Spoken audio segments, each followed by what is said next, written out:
Hello everyone, Ron and David here, coming to you from our website, astrologynewsreport.com.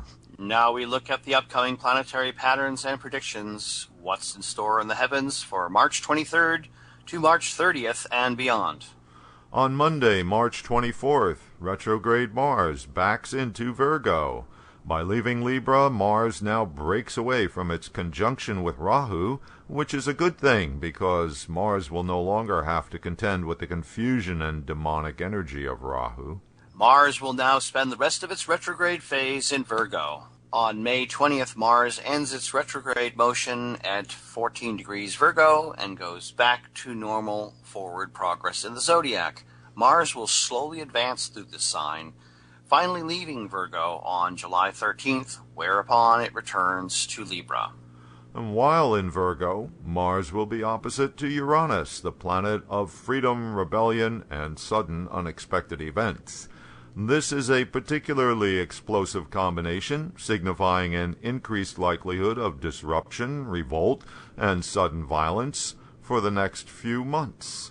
The potential for events is strongest when the two planets are more directly opposite each other in the third week of August. Doesn't the retrograde condition of Mars make this planetary pattern more troublesome? Yes, it does, David. Mars retrograde holds back its expression, building up pressure, and then blows up. The influence of Uranus assures us that the blow-up will be all the more intense when it happens. Oh boy, sounds like April will be an exciting month, even a nail-biter, and the sudden violence could be either from the human realm or courtesy of Mother Nature. Really? Venus will be changing signs next Sunday, March 30th. Venus leaves Capricorn and enters Aquarius. This puts the planet of love, arts, sociability, guidance, and finance in the progressive sign of the humanitarian, the sign of the social revolutionary.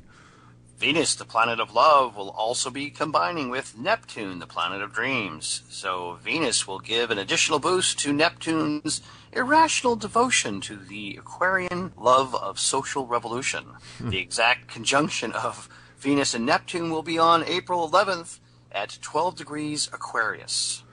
All right. The new moon will be on Sunday, March 30th at 15 degrees Pisces. This marks the beginning of the Hindu lunar month Chaitra, named for Chitra, the nakshatra or lunar sign of the full moon, which will be on April 15th.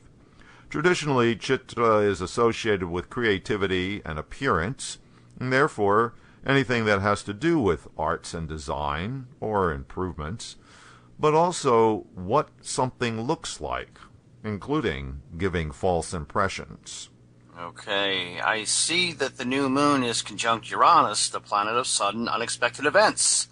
That means the energy of the month includes Uranus, which looks like it could be a wild month. Not just the month, but even the next 12 months.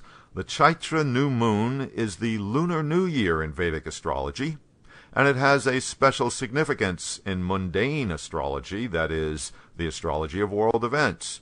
Traditionally, the exact time of this new moon is used for any particular location, usually the capital of a country, to predict events for the coming year.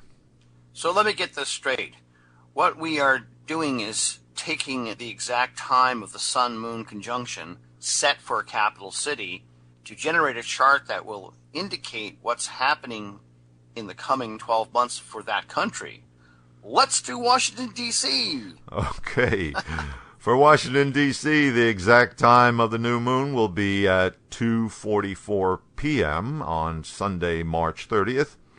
This gives us a Cancer rising chart, with the new moon conjunct Uranus, putting the focus on the 9th house. Oh boy, a year of laws, religion, immigration, foreign affairs, and public opinion. And with Uranus, we can expect a lot of surprises. You've got it, David. The Supremes are going to hand down some controversial judgments, which will be upsetting. And there will be lots of action for the State Department to boot. Another feature of the 9th house is that it is the house of molding of public opinion. New moon with Uranus is an indication of a lot of craziness in that department. Oh, yeah. Get ready, America. 2014 is an election year for the good old USA, with the question of who will control the Congress being the central issue. Yup, it will be entertaining. The political circus will be in full swing.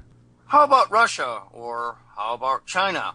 Can we take a glance at the theme for these two giants on the world stage? All right, let's give it a shot.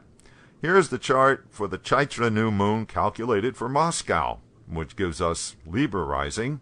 And here you can see that it's the 6th house which gets emphasized.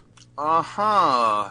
There's already a lot of rumbling and grumbling coming from the working class in Russia, and the always present threat to the food supply, their internal debt structure as well, and all of these are significations of the 6th house.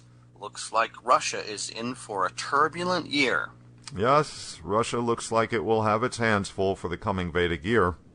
And finally, we'll check out the Chaitra New Moon for Beijing, where they will actually be already on the following calendar day. So here we see a Capricorn rising chart with the 3rd house emphasized, which is more about the internals of a country. A Uranian new moon in the 3rd house of everyday activities indicates China could go through upheaval during the coming year. And there could be upheaval and major changes with North Korea or Japan or even Russia, since the 3rd house is the house of neighboring countries. Another thing about China is all the potential unrest that could happen when the desires of the population are thwarted. Chinese prosperity depends so much on the commerce China has with other countries, so problems in neighboring countries can boomerang back on China itself. Good analysis there, David. We'll have to keep a watch on China for that, and during the next coming months. Thanks for visiting astrologynewsreport.com. Now on to segment 3 of this week's show.